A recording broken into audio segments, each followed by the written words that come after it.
જય શ્રી કૃષ્ણ. સર્વ વૈષ્ણવોને મારા ભગવત સ્મરણ. અજ્ઞાનતિમિરાંધસ્ય જ્ઞાનાંજન શલાકયા ચક્ષુરુન્મિલિતમેન તસ્મૈ શ્રી ગુરવે નમઃ. શ્રી ગોવર્ધન નાથ કી જય. શ્યામ સુંદર શ્રી યમુને મહારાણી કી જય. શ્રી વલ્લભાધીશ કી જય. શ્રી ગોસાઈજી પરમ દયાલ કી જય. શ્રી ગોકુલ નાથ કી જય. શ્રી હરિરાયજી મહાપ્રભુની જય.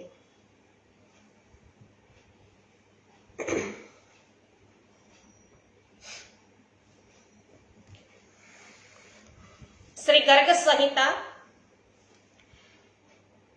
શ્રી મથુરા ખંડ અને અધ્યાય છે આજે 5મો લઈએ છીએ. વૈષ્ણવ શ્રી કૃષ્ણનો અક્રૂરજીને સાક્ષાત્કાર, નાગરી સ્ત્રીઓ મોહિત થાય છે અને રજકનો ઉદ્ધાર એ આજે આપણે જોઈશું.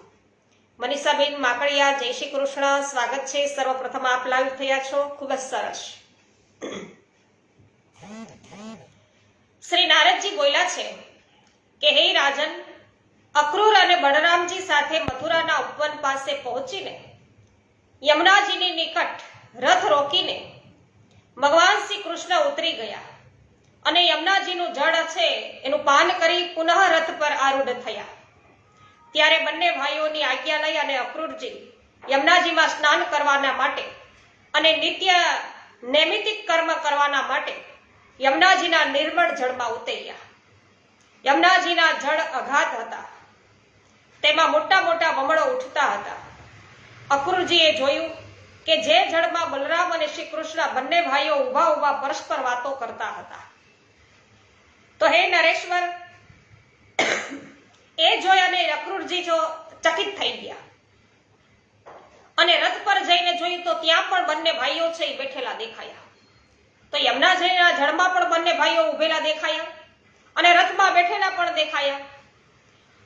તો બલરામજી નાગરાજ શેષના રૂપમાં કુંડાળું કરીને બેઠા હતા અને તેમની ગોદમાં લોકવંદિત પરમ પ્રકાશમય ગોલોક, ગોવર્ધન પર્વત, યમુના નદી, મનોહર વૃંદાવન તથા અસંખ્ય કોટી સૂર્યોની જ્યોતિમાઓના પ્રભાવશાળી મંડળ એ બધું ક્રમશઃ જોવામાં આવ્યું. તો તે જ્યોતિર્મંડળમાં રાસ મંડળની અંદર કોટી કોટી કામદેવોના સૌંદર્યને, માધુર્યને તિરસ્કૃત કરનાર સાક્ષાત પરિપૂર્ણતમ પુરુષોત્તમ શ્રી કૃષ્ણ શ્રી રાધા રાણીની સાથે ત્યાં અક્રૂરજીની નજરે પડ્યા. આવા દર્શન અક્રૂરજીને થયા. ત્યારે શ્રી કૃષ્ણને પરબ્રહ્મ પરમાત્મા માનીને અક્રૂરે એમને વારંવાર નમસ્કાર કર્યા અને બંને હાથ જોડી અને અતિ હેતપૂર્વક તેમની સ્તુતિ કરવાનું શરૂ કર્યું. અક્રૂરજી બોલ્યા છે કે અસંખ્ય બ્રહ્માંડોના અધીશ્વર તથા ગોલોક ધામના સ્વામી પરિપૂર્ણતમ ભગવાન શ્રી કૃષ્ણને નમસ્કાર હો. હે પ્રભુ, આપ શ્રી રાધાજીના પ્રાણ વલ્લભ અને વ્રજના અધીશ્વર છો, આપને વારંવાર નમસ્કાર હો. શ્રી નંદ નંદન તથા માતા યશોદાને આનંદ આપનાર શ્રી હરિને નમસ્કાર હો. હે દેવકી પુત્ર ગોવિંદ, વાસુદેવ, જગદીશ્વર, યદુકુળ તિલક, જગન્નાથ, પુરુષોત્તમ, આપને નમસ્કાર હો. મારી વાણી સદા આપના ગુણોના વર્ણનમાં લાગેલી રહે. મારા કાન આપની કથા સાંભળતા રહે. મારી ભુજાઓ આપની પ્રસન્નતાના માટે કર્મ કરવામાં તલ્લીન રહે. મન સદા આપના ચરણારવિંદોનું ચિંતન કરે તથા નેત્રો આપના પ્રકાશમાન અને ભવ્ય ધામ વિશેના દર્શનમાં સંલગ્ન હો. નારદજી કહે છે કે હે રાજન, જ્યારે આ પ્રકારે ચકિત થઈ અને ભગવાનનો વૈભવ જોતા અક્રૂરજી આ પ્રમાણે સ્તુતિ કરતા હતા, તે વખતે ભગવાન શ્રી કૃષ્ણ લોક સહિત ત્યાં જ અંતર્ધ્યાન થયા. ત્યારે તેમને નમસ્કાર કરી અને નૈમિતિક કર્મ પૂર્ણ કર્યા પછી અક્રૂર શ્રી કૃષ્ણને પરબ્રહ્મ સ્વરૂપ જાણીને વિસ્મયપૂર્વક રથ પર આવ્યા. વાદળા જેવા ગંભીર નાદ કરનારો વાયુદેવ વદાલ તો વાયુવેગ વધતા રથ છે હવે આગળ વધ્યો છે અને અક્રૂરે બલરામ અને શ્રી કૃષ્ણને દિવસ ડૂબતા ડૂબતા મથુરા પહોંચાડ્યા. ત્યાં નગરના ઉપવનોમાં નંદરાજને જોઈને અને શ્રી કૃષ્ણને દિવસ દુખતા દુખતા વૈષ્ણવો પહોંચાડ્યા છે. તો નંદરાજને અને એમને જોઈ અને યમદૂત ભગવાન શ્રી કૃષ્ણે હસતા મેઘ સમાન ગંભીર વાણીમાં અક્રૂરજીને એવું કહ્યું. ભગવાન શું બોલે છે, શું કહે છે કે હે માનદ, હવે આપ આપના રથ દ્વારા મથુરાપુરીમાં પધારો. હું પછી ગ્વાલ બાળો સાથે આવીશ. અક્રૂરજી કહે છે કે હે દેવ, જગન્નાથ, ગોવિંદ, પુરુષોત્તમ, પ્રભુ, આપ આપના મોટા ભાઈ તથા ગોવાળો સહિત મારે ઘેર પધારો. હે જગતપતે, આપના ચરણાર વિંદોની રજથી આજે મારું ઘર પવિત્ર કરો. હું આપને સાથે લીધા વગર મારે ઘેર જવાનો નથી. ભગવાન કહે છે કે હે અક્રૂરજી, હું યદુવંશીઓનો વેરી કંસને મારીને બલરામજી તથા ગોપ બંધુઓ સાથે આપના ભવનમાં અવશ્ય આવીશ અને આપનું પ્રિય કરીશ. નારદજી કહે છે કે હે રાજન, ભગવાન શ્રી કૃષ્ણ ત્યાં જ થોભ્યા અને અક્રૂરે મથુરાપુરીમાં પ્રવેશ કર્યો. ત્યાં કંસને શ્રી કૃષ્ણના આગમનના સમાચાર આપીને તે પોતાને ઘેર ચાલ્યા ગયા. બીજે દિવસે બલરામ અને ગોપબળોની સાથે મથુરાપુરી જવાનો માટે તૈયાર થયેલા બધા ગોવિંદ ભણી જઈ અને નંદજીએ આ વાત કહી છે કે હે વત્સ, સીધી રીતે મથુરાપુરીને જોઈને તમે બધા પાછા આવજો. આને ગોકુલ માનશો નહીં. અહીં તો કંસનું મહાભયંકર રાજ્ય પ્રવર્તે છે. બહુ સારું કહી અને ભગવાન શ્રી કૃષ્ણ નંદ દ્વારા પ્રેરિત મોટા વૃદ્ધો, ગ્વાલો અને ગ્વાલ બાળો સાથે મથુરાપુરીમાં ગયા. બલરામજી પણ તેમની સાથે હતા. દુર્ગોથી યુક્ત પુરી એટલે કે સુવર્ણ અને રત્નજડિત સુંદર ગૃહો તથા ગગનચુંબી મહેલોથી દેવતાઓની રાજધાની આ અમરાવતી સમાન પુરી છે શોભતી હતી. યમુનાજીના તટ પર રત્નોની સીડીઓ બનેલી હતી. ત્યાં ચંચળ લહેરો છે એનું કુતૂહલ હતું. તે બધાથી તથા દિવ્ય નર નારીઓ છે એ યુક્ત એ નગરી અલકાપુરીના સમાન શોભતી હતી. મથુરાપુરીની શોભા નિહાળતા અને શ્રીમંતોના ભવનો છે એને નિહાળતા શ્રી કૃષ્ણ ગ્વાલ બાલો સાથે રાજમાર્ગ પર આવ્યા. વસુદેવ નંદન શ્રી કૃષ્ણના આગમનના સમાચાર સુણી અને મથુરાપુરીની સ્ત્રીઓ જે તેમના વિશે ઘણું સાંભળી ચૂકી હતી, તમામ કામકાજ અને શિશુઓને પણ છોડીને તેમને જોવાના માટે એવી રીતે દોડી ગઈ કે જાણે નદીઓ સમુદ્રની તરફ દોડી રહી છે. તો કેટલીક સ્ત્રીઓ મકાનોની છત પરથી, કેટલીક ઝરૂખાતની જાળીઓમાંથી, તો કોઈ દિવાલોની ઓથેથી, તો કોઈ બારણા પાસે ઊભી રહી અને પડદા ખેંચીને ખસેડીને, તો કોઈ સ્ત્રીઓ છે દરવાજામાંથી બહાર નીકળીને ઘરના ચબુતરા પરથી શ્રી કૃષ્ણને નિહાળવા લાગી. ભગવાન શ્રી કૃષ્ણનો એક ચંચળ કુંતલ ભાગ તેમના મુખ પર લટકતો હતો. કહો કે તેમણે પોતાની સામેના મનુષ્યોના મનને હરી લેવાને તે ધારણ કર્યો હતો અને બીજો કુંતલ ભાગ તેમણે મુકુટ નીચે દબાવીને પાછળથી લટકાવેલો હતો, પાછળની તરફ લટકાવેલો હતો. જાણે પાછળથી આવેલા લોકોના મન છે એને પણ મોહવાને માટે તેમણે પુષ્ઠભાગ ભણી ધારણે કર્યો હતો. તેમનું અડધું પિતાંબર કમરમાં બાંધેલું હતું, તે ચમકી રહ્યું હતું અને અડધું ખભા પર પડેલું નીળ વાદળમાં વિદ્યુત જેવી શોભા છે ધારણ કરતું હતું.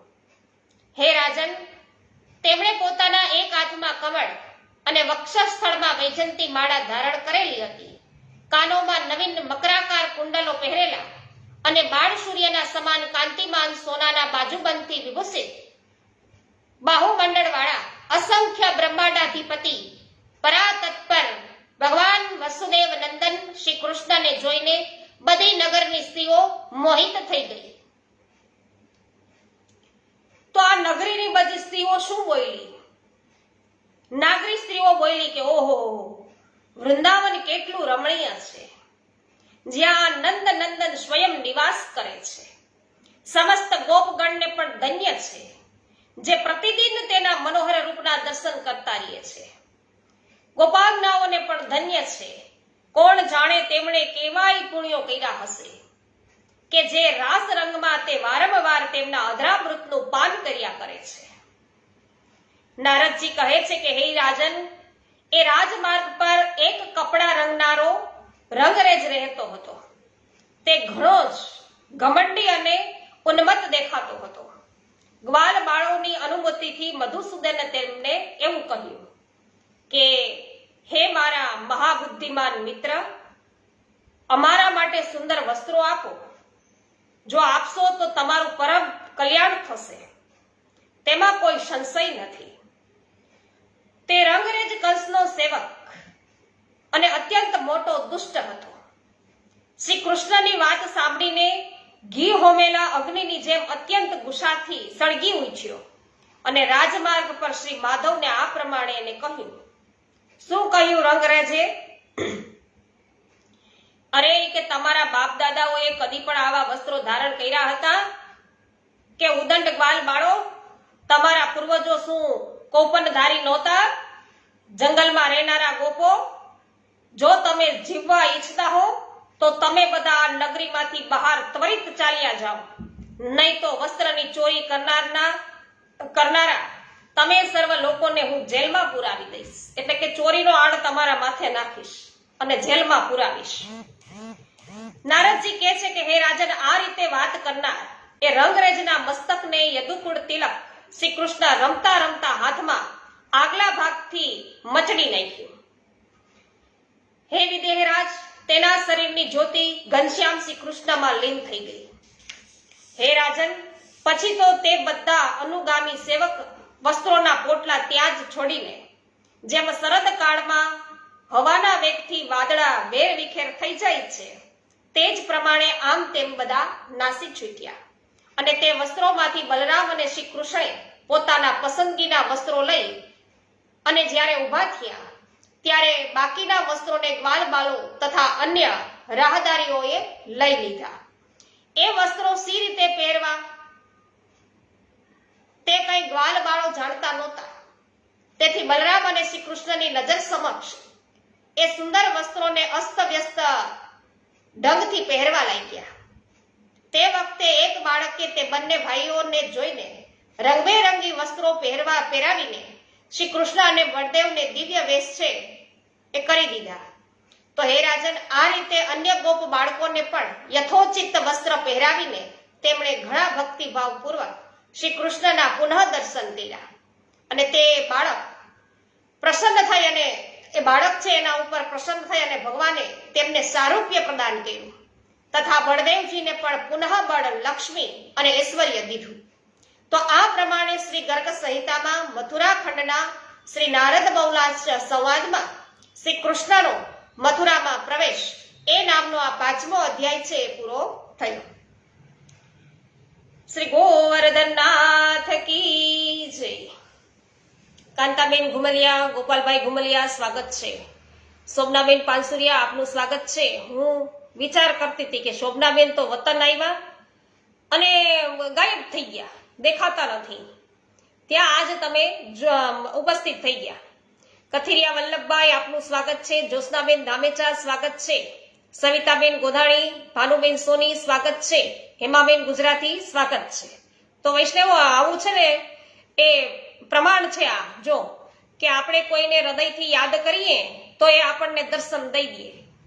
તો હું હમણાં ઘણા વખતથી એવું વિચારતી હતી કે મંજુલાબેન ભીમાણી કે રોજે રોજ ઉપસ્થિત થઈ જતા હતા, હમણાં જ દેખાતા જ નથી. તો હવે એને ફોન કરવો પડશે કે આ ક્યાં વૈયા ગયા. તે આજે ઉપસ્થિત થઈ ગયા છે. હિમાબેન જય હો. શામજીભાઈ નકુમ સ્વાગત છે. ઉન્નતિબેન ભીમાણી સ્વાગત છે. પમીબેન અને પ્રિન્સભાઈ નકુમ સ્વાગત છે. જ્યોત્સનાબેન ધામેચા, હેમાબેન ગુજરાતી, જીતુભાઈ પોકિયા, શિલ્પાબેન લુણાગરિયા, જગદીશભાઈ લુણાગરિયા, જયાબેન ઘોડાસરા, શાંતિભાઈ ઘોડાસરા, મનસુખભાઈ ગજેરા, પાવતીબેન ઠુમર, મુકેશભાઈ અઘેરા, કુંદનબેન પરમાર, જયસુખભાઈ સચદેવ, મિતાબેન સચદેવ, દિનેશભાઈ મગુડિયા, મહેશભાઈ વસોયા, કાંતાબેન કોઠડિયા, સોનલબેન સતાશિયા, લલિતાબેન અકબરી, માધુરીબેન મિસ્ત્રી, રમેશભાઈ ચાંગાણી, કોમલબેન, રાહુલભાઈ અને હંસાબેન પટેલ, મંજુલાબેન ભીમાણી, સુમિત્રાબેન સાવલિયા, કુસુમબેન કંટેશરિયા, હંસાબેન પટેલ, પરેશભાઈ ગજેરા, નૂતનબેન જાવિયા, મનીષાબેન અઘેરા અને જે.આર. વડાલિયા સર્વ વૈષ્ણવજનોનું સ્વાગત કરું છું.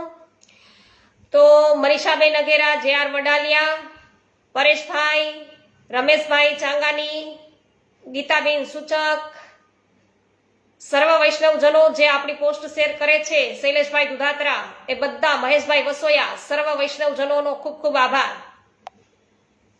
કૃષ્ણાબેન ત્રામડિયા, આપનું સ્વાગત છે. નીતાબેન પટેલ સ્વાગત છે. લીનાબેન પટેલ સ્વાગત છે. વિઠ્ઠલભાઈ ગોંડલિયા, આપનું પણ સ્વાગત કરું છું. અધ્યાય 6 ની અંદર પ્રવેશ કરીએ.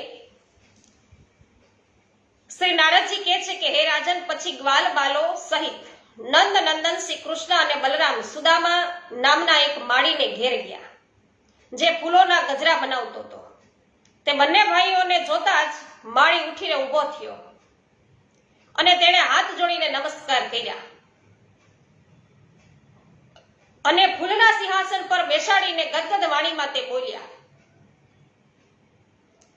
કે હે દેવ, આપના અહીં શુભ આગમનથી મારું કુળ અને ઘર બંને ધન્ય થયા.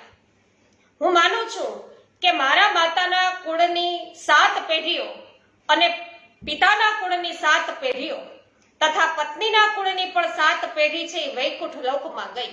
તમારું અહીં આગમન થયું ને એટલે.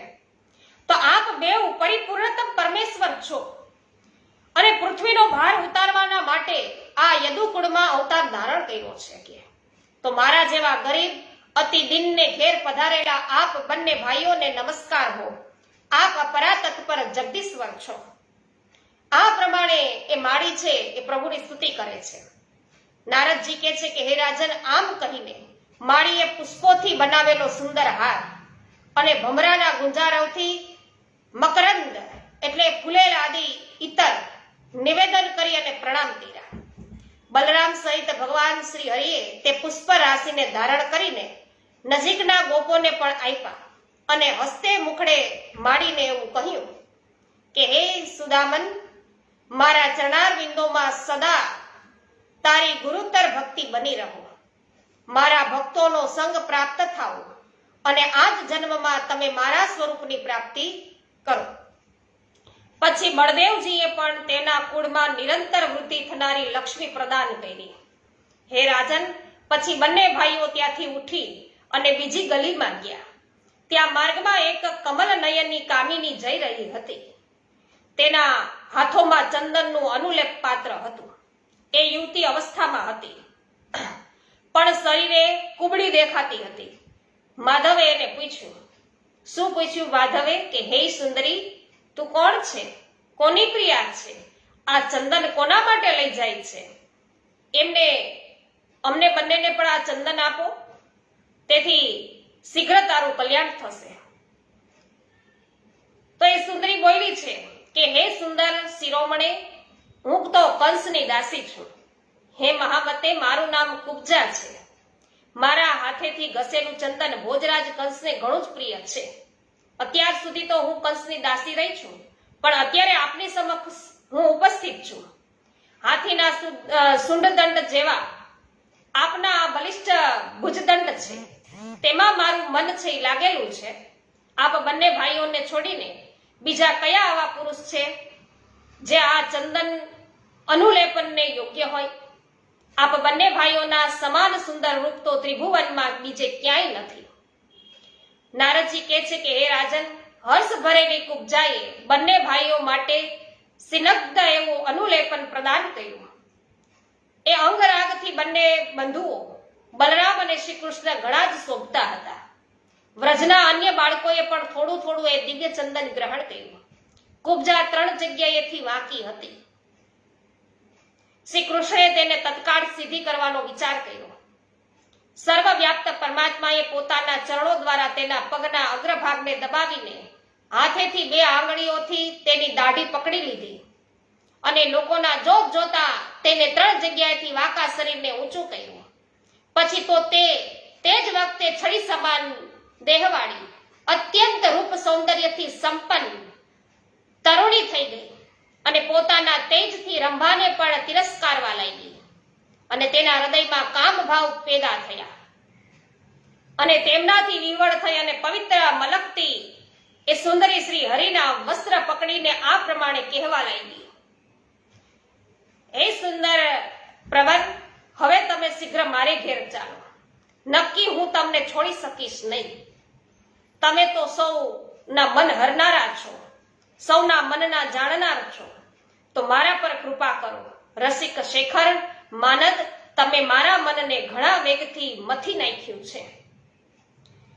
નારદજી કહે છે કે હે રાજન, ત્યારે સર્વ ગોપો ઓહો આ શું એમ પરસ્પર કહેતા તાળી પાડતા પાડતા હસવા લાગ્યા. બલરામજી પણ ઘણા રસપૂર્વક આ બધું જોઈ રહ્યા હતા. અને એ સુંદરીએ પોતાને ઘેર જવાના માટે પ્રાર્થના કરતા ભગવાન શ્રી હરિએ આ ઉત્તમ વાત એને કહી. અહો એ કે આ મથુરાપુરી અત્યંત ધન્ય છે, ત્યાં ઘણા બધા સૌમ્ય સ્વભાવના લોકો નિવાસ કરે છે, કે જે અપરિચિત રાહદારીઓને પણ પોતાને ઘેર બોલાવીને લઈ જાય છે. તો એ સુંદરી, હું હરી ફરીને મથુરાપુરીના દર્શન કરીને પછી તારે ઘેર આવીશ, આમ પ્રભુ એને કહે છે કુબજાને.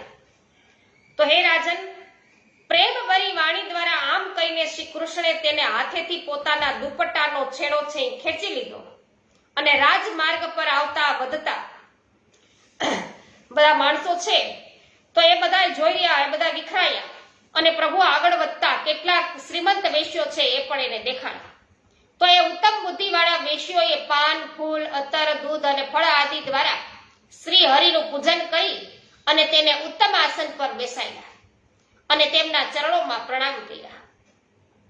વેશ્ય બોલ્યા કે હે દેવ, જો અહીં આપનું રાજ્ય સ્થપાય તો આપ અમને આત્મીય જનોનું હંમેશા ધ્યાન રાખજો, કે અમે તો આપની રૈયત છીએ. પ્રાતઃ રાજ્ય મળતા કોઈ કોઈનું સ્મરણ પછી કરતું નથી. નારદજી કહે છે કે હે રાજન, ત્યારે અચ્યુતે સુંદર મંદ મંદ મુસ્કાન સાથે એ વેશ્યને પૂછ્યું કે ભાઈ ધનુષનું સ્થાન ક્યાં છે? કિંતુ તે વેશ્ય ઘણા ચાલાક હતા હો વૈષ્ણવ. તેમને ધનુષને ભાંગી નાખવાની શંકા થઈ, તેથી તેઓ ભગવાનને તેનું સ્થાન બતાવતા નહોતા.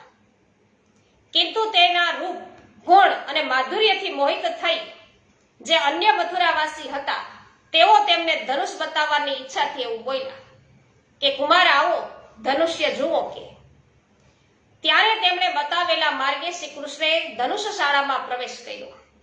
તે મથુરાવાસી સમોડિયા નગર બાળકોની સાથે મૈત્રી ભાવ બાંધતા પણ જતા હતા અને તે ધનુષ સોનેરી વેશભૂષાથી ચિત્રિત હતું.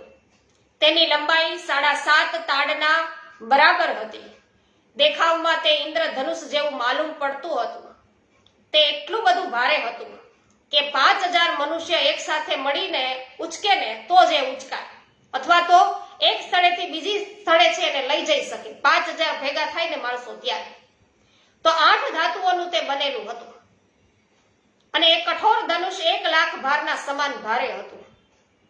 અને ચતુર્દશી તિથિએ નગરવાસીઓ દ્વારા પૂજા કરીને યજ્ઞ મંડપમાં સ્થાપિત કરવામાં આવ્યું હતું. પૂર્વકાળમાં ભૃગુકુળ નંદન પરશુરામજીએ રાજા યદુને એ ધનુષ છે આપ્યું હતું. માધવ શ્રી કૃષ્ણે ધનુષ છે જોયું. તે કુંડાળું કરીને બેઠેલા શેષનાગ સમાન દેખાતું હતું અને લોકો મનાઈ કરી રહ્યા હતા. કિંતુ શ્રી કૃષ્ણએ હઠ કરી અને તે ધનુષ ઉચકી લીધું અને નગરવાસીઓના જોત જોતામાં રમત રમતમાં તેના પર છે પ્રત્યંચા છે એ ચડાવી દીધી. તો હે રાજન, પછી શ્રી હરિએ પોતાના ભુજદંડો વડે એ ધનુષ્યને કાન સુધી ખેંચ્યું અને જેમ હાથી છે એ શેરડીના સાઠાને ભાંગી નાખે તે રીતે તેને વચમાંથી ખંડિત કરી નાખ્યું. ધનુષ્યના તૂટવાથી ટંકાર છે વીજળીના ગડગડાટ સમાન થયો અને એનાથી પૃથ્વી આદિ 7 લોક તથા 7 પાતાળો સહિત સમસ્ત બ્રહ્માંડ ગાજી ઉઠ્યા. દિગ્ગજો વિચલિત થયા, તારા ખરવા લાગ્યા, ભૂખંડ મંડળ છે એ ધ્રુજવા લાગ્યું. પૃથ્વી પર રહેનારા લોકો છે એના કાન તત્કાળ બહેરા થઈ ગયા. એ ગર્જના 2 ઘડી તો કંસના હૃદયને પણ વિદીર્ણ કરતી રહી. એ ધનુષનું રક્ષણ કરનાર આતતાયી અસુર અત્યંત ક્રોધિત થયા અને શ્રી કૃષ્ણને પકડી લેવાની ઈચ્છાથી પરસ્પર છે એ કહેવા લાગ્યા કે બાંધી દ્યો આને બાંધી દ્યો. તો તેમને સશસ્ત્ર આક્રમણ કરતા જોઈ અને બલરામ અને શ્રી કૃષ્ણે ધનુષ્યના 2 ટુકડા લઈને પેલા દુર્મદ દૈત્યોને જોરથી મારવાનું શરૂ કર્યું. ધનુષ્ય ખંડોના અત્યંત પ્રબળ એવા પ્રહારથી કેટલાય વીરો તત્કાળ મૂર્છિત થઈ ગયા અને કેટલાકના પગ ભાંગી ગયા, કેટલાકના નખ તૂટી ગયા, કેટલાકના ખભા અને બાહુદંડ છે ભાંગી ગયા. આ પ્રકારે 5000 દૈત્ય વીરો ભૂમિ પર પ્રાણહીન થઈ અને સૂઈ ગયા. સમસ્ત મથુરાવાસીઓમાં હલચલ છે મચી ગઈ અને ઘણા લોકો આ બનાવ જોવાને માટે દોડી આવ્યા. નગરમાં સર્વત્ર કોલાહલ મચી ગયો અને ત્યાંના લોકોના મનમાં ભારે ભય વ્યાપી ગયો. ભોજરાજ કંસના સભા મંડપનું છત્ર અકસ્માત તૂટીને પડી ગયું. તો હે નરેશ્વર, ગ્વાલ બાળો અને બલરામજીની સાથે શ્રી કૃષ્ણ સંધ્યા ટાણે ધનુષશાળાથી નંદરાજની પાસે આવ્યા. જાણે તેઓ ઘણા જ ડરેલા ન હોય.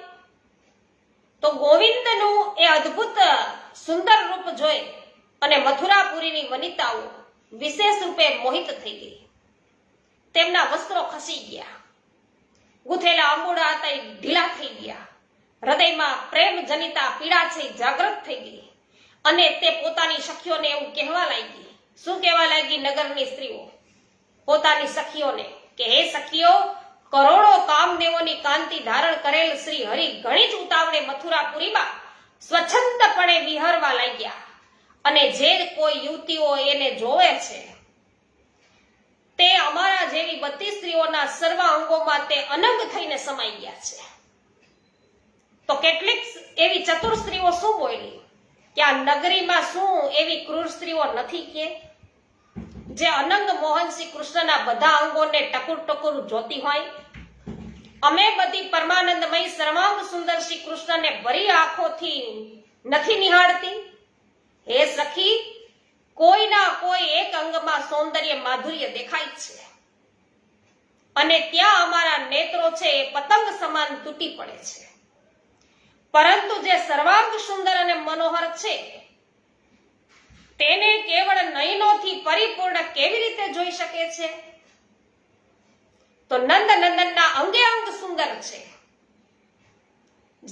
તેમાં જ્યાં જ્યાં દ્રષ્ટિ પડે છે ત્યાં ત્યાં પરમ સુખ મેળવીને ત્યાંથી પાછી ફરવાનું નામ લેતી નથી સુંદરીઓ. તો તે તો લાવણ્યનો મહાસાગર છે. તો તેમાંના અમારા ચિત્ત કેવી રીતે લાગેલા છે કે કહો કે તેમાં ડૂબી જ ગયા છે, એવું પ્રભુનું સ્વરૂપ છે. તો હે મિથિલેશ્વર, નગરની જે સ્ત્રીઓએ દિવસમાં વ્રજરા નંદનને નિહાળ્યા છે તેમણે સ્વપ્નમાં પણ તેમના દર્શન કર્યા. જે રીતે પ્રભુને દિવસમાં નિહાળ્યા હતા એવા જ દર્શન ફરી પાછા સ્વપ્નમાં રાત્રિએ કરે છે. પછી જેમણે રાસ મંડળમાં તેમની સાથે રાસલીલા કરી તે ગોપાંગનાઓ તેમના મધુર મનોહર રૂપનું સી રીતે નિરંતર સ્મરણ કરે કે ન કરે? બોલો, વિચાર કરો કે એક જ વખત ખાલી જોયા છે પ્રભુને, એને પણ સ્વપ્નમાં છે એ જ પ્રભુ દેખાય છે, પણ તો એ બધી ગોપાંગનાઓ કે જે પ્રભુ સાથે નિરંતર છે એ રાસલીલામાં તત્પર રહે છે, તો એ ગોપીઓનું કેવું શું? એ સતત સ્મરણ ના કરે આવા પ્રભુનું?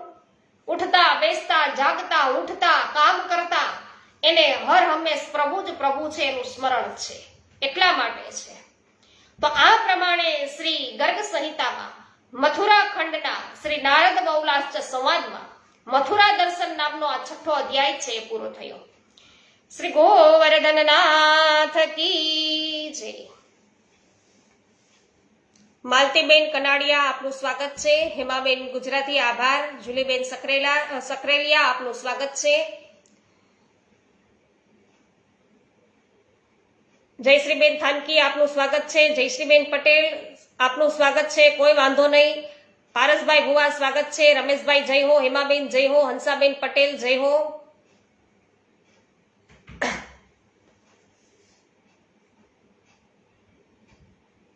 અચ્છા, શું કે છે કે શિવ તારા મામી છે એ ભગવાન નામ છે એ લખવામાં ખોવાઈ ગયા છે, કારણ કે ત્યાં કુતિયાળામાં અત્યારે છે ટાવર પકડાતો નથી એટલા માટે. ઓકે મંજુલાબેન, ચાલો. રમેશભાઈ ચાંગાની જય હો, ઉન્નતિબેન ભીમાણી જય હો, JR વડાલિયા જય હો.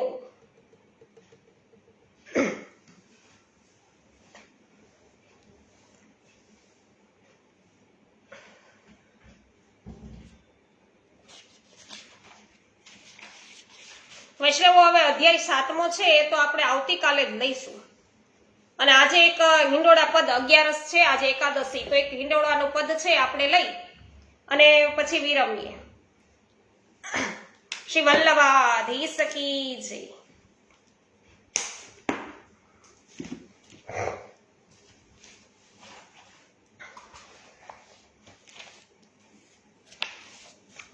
જોકે બધા છે રીલ્સ તો બધા સાંભળે જ છે, મૂકું છું એટલે.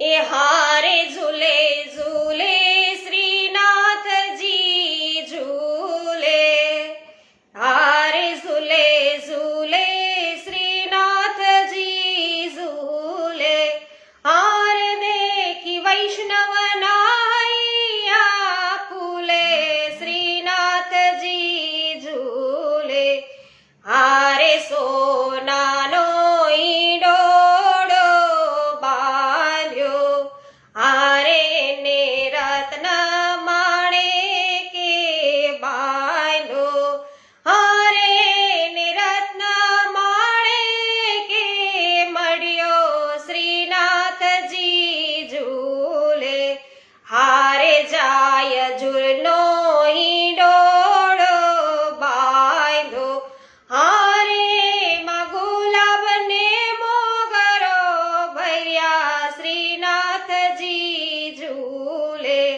હારે ફળ ફૂલનો હિંડોળો બાંધ્યો, હારે ફળ ફૂલનો હિંડોળો બાંધ્યો, હારે માં નાસપતિ કેળા શોભે, શ્રીનાથજી ઝૂલે, હારે શાક પાનનો ઈંડોળો બાંધ્યો, હારે શાક પાનનો ઈંડોળો બાંધ્યો, હારે માં ગુવાર ને કાકડી શોભે, શ્રીનાથજી ઝૂલે, હારે કુંજ સગન માં હિંડોળો બાંધ્યો, હારે કુંજ સગન માં હિંડોળો બાંધ્યો, હારે રાધા કૃષ્ણજી સંગે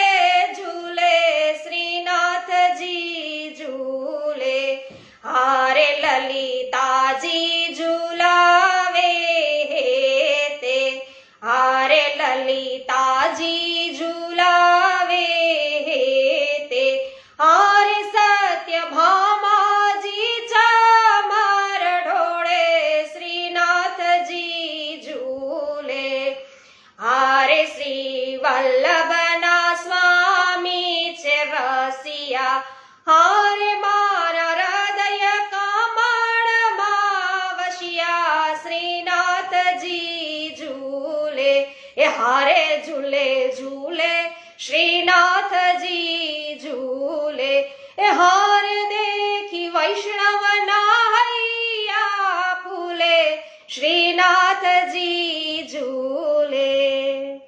સર્વ વૈષ્ણવોને એકાદશીના જય શ્રી કૃષ્ણ.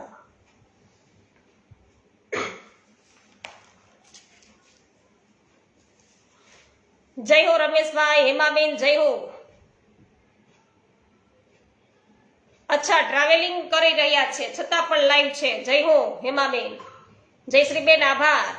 સવિતાબેન જય હો. મનીષભાઈ શાહ જય હો, સ્વાગત છે. શ્રી ગોવર્ધનનાથ કી જય. શ્યામ સુંદર શ્રી યમુને મહારાણી કી જય. શ્રી વલ્લભાધીશ કી જય. શ્રી ગોસાઈજી પરમ દયાલ કી જય. ગોકુલનાથ કી જય. શ્રી હરિરાયજી મહાપ્રભુની જય. આભાર જયાબેન. મોહનભાઈ ભેસાણિયા જય હો, સ્વાગત છે. જય શ્રી કૃષ્ણ.